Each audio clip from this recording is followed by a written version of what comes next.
محترمه تاسو جوړ یاست په خیر یاست سلام اوسه تاسو پوښتنه کړې ده چې په اسلام کې ټیکس اخیستل څنګه دي یعنې روا دي که نه دي نو ستاسو په جواب کې به ووایو محترمه چې ټیکس اخیستل دا په اسلام کې ناروا دي کوم ټیکسونه چې د اوس حکومتونه اخلي دا په شرعي طریقه نه دي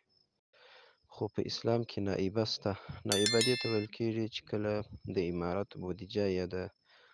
شرعي حکومت بودیجه کمه سي د عسکرو معاشونه نشي پوره کولی یا د عامه منافعو کوم ضرورتونه چې هغه پیسې ورته کمې یا د علما کرامو معاشونه کم وي نو هغه کم وي بیا امیر المؤمنین یا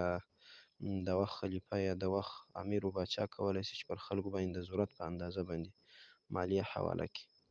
نو دا چې په اسلامي طریقه باندې بیا جایز کېږي خو د اوس حکومتونه چې دي اکثره حکومتونه